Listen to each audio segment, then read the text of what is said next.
All right, shalawam. First off, I want to say all praises to Yahawashi Yahawashi. I want to say double honors to the apostles and elders of GMS. And shalawam to elect out there, push the word in sincerity and truth. This is GMS Precepts. My name is Nazar Khan. And the topic I'm going to touch on today is basically the Most High avenging our enemies. Okay? He will take vengeance on our enemies and avenge us. Okay? So I'm gonna get some scripture to prove that, because that's throughout the whole Bible. The Lord, throughout our history, He always paid back our enemies.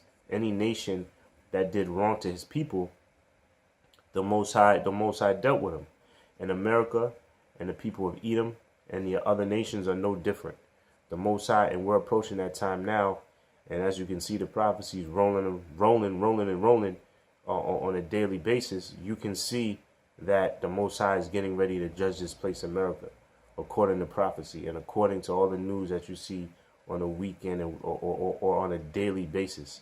The Most High is getting ready to destroy America, and this place is basically circling the drain. Okay, so the first scripture I'm gonna get is matter of fact, He's already doing it right now. You see right now what's going on in Florida. The Most High is bringing down the pride of America, man. He's fucking up them Edomites, okay, in Southern California with those wildfires, okay, and this is just the tip of the iceberg, right? So, and anyway, so I'm gonna just get into the scripture. This is Wisdom of Solomon 12, verse 22. It reads, "Therefore, whereas thou dost chasten us, thou scourgest our enemies 1,000 times more." Right? So let me read that first part. It says, Therefore, whereas thou dost chasten us, meaning you so-called Negroes, Latinos, and Native Americans, we're approaching the end of our chastisement.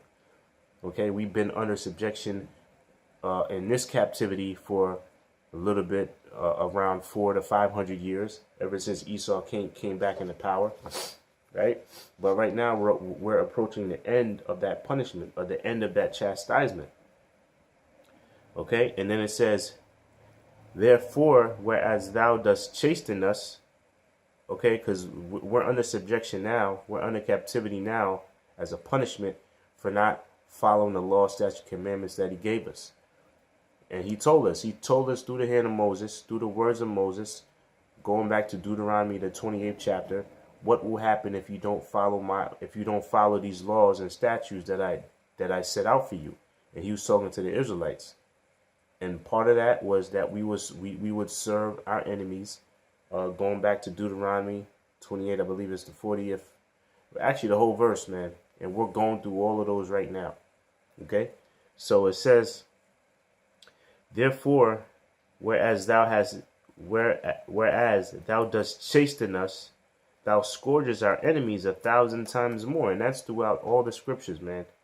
The Lord always pays back our enemies. Always. He always fucks them up. Okay? Now approaching on this time, as referring to paying back our enemies on this side in the kingdom of heaven, when the Most High puts us on that power seat, the Most High is really going to fuck up the other nations, man. Okay? And it tells you in Revelation, the 18th chapter, how He's going to apply double onto Edom, man. It says apply double onto her. Matter of fact, since I mentioned it, I'll get it real quick. Since I mentioned it, I believe it's Revelation 18.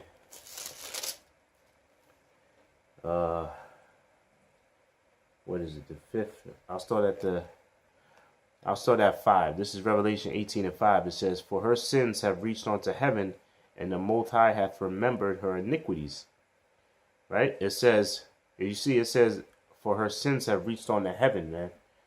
You know? That's like when somebody says, "Yo, man, I had it up to here with you, man." You know? The Most High said, "Yo, the sins of America, the sins of Edom have reached onto the heavens, man." There's a numerous amount of wickedness that Esau does. I just saw a video that the brothers put up, basically saying how basically saying how the whole industry of the whole medical history is based off of the doctors using the slaves as guinea pigs, man. You have the dude who's basically called the father of gynecology. He basically tortured you Negro women, man. Okay, with all type of experiments to try to and his excuse was, oh, dark skinned people don't feel pain. You know, and this is just and this is coming out years later about the amount of wickedness that Esau has done since he's been ruling. Okay, so it says, I read again, for her sins have reached unto heaven, and the Most High hath remembered her iniquities. Verse 6, reward her even as she rewarded you, and double unto her, double according to her works. In the cup which she hath filled, fill to her double. So the Most High is going to apply a double portion of tribulation, a double portion of anguish onto the nation of Edom, man. Okay?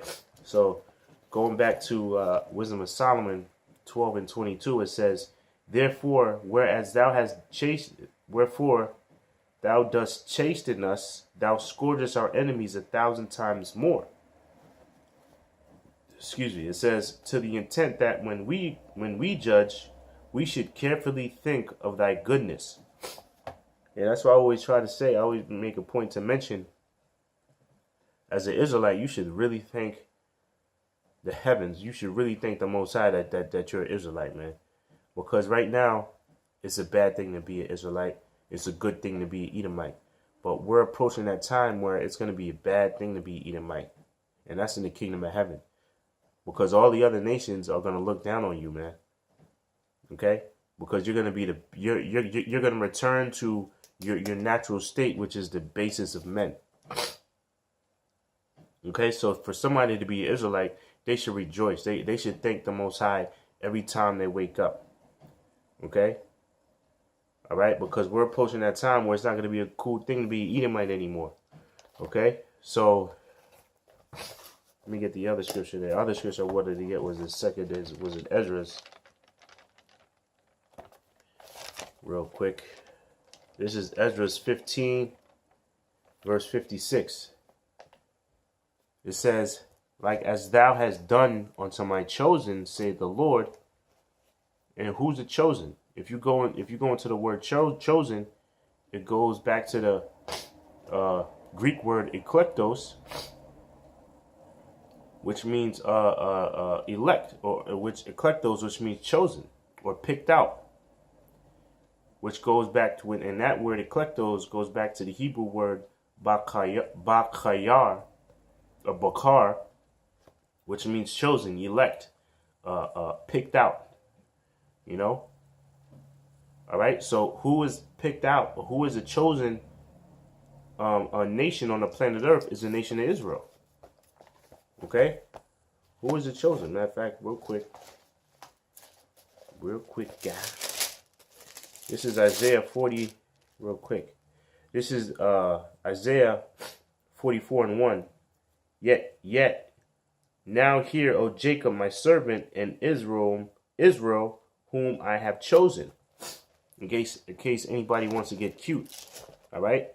The nation of Israel, which consists of you so-called Negroes, Latinos, and Native Americans, according to prophecy, are the chosen nation out of all the nations on the planet Earth. Okay, so back in Ezra it reads, like as thou hast done unto my chosen, saith the Lord, even so shall the Most High do unto thee, and shall deliver thee into mischief. And that's what's going to be applied onto you other nations, primarily you Edomites. You Edomites are on the top of the Most High's hit list. Okay, so the Most High said what? He's going to deliver you unto mischief. Okay? All right, so get ready. Get ready for a whole bunch of mischief, Esau. So the last scripture I'll get real quick, and I'll end it on this, is in Deuteronomy, the 30th chapter. In the 7th verse, it says, This is Deuteronomy 30:7. It says, "And the Lord thy power will put all these curses upon thine enemies." Now, I just read a couple chapters ahead or before this, and I just mentioned the curses that was placed upon the nation of Israel. All the curses going from Deuteronomy to 15 verse all the way down to 68. All those curses will be placed upon the other nations now. Matter of fact, I'll read it. Don't believe me. It says, "And the Lord thy power will put all these curses upon thine enemies and on them that hate thee, which persecuted thee." And we're still to this day being persecuted by the so-called white race, who are known as the Edomites in the scriptures. We're still persecuted. We're still under subjection, and we're still hated. Okay? You had a dude that just got off. I mean, who? It's not surprising. A dude, I believe, who shot Walter Scott. He just got off, or did he get off? It don't matter if he got off or didn't. You know, the scripture still applies. Somebody shot somebody and didn't get any charges on him, man. I just don't remember the name or who it was. But the point still stands that the nation of Edom, okay, going back to Jacob and Esau, they hate the nation of Israel, which consists of you so-called Negroes, Latinos, and Native Americans. Okay? All right, so that's the scriptures I wanted to bring out. The Most High is going to allow us payback. It's going to allow us to apply mischief and death and atrocities back onto our enemies, according to scriptures, according to prophecy. Okay? So until the next show, shalawam.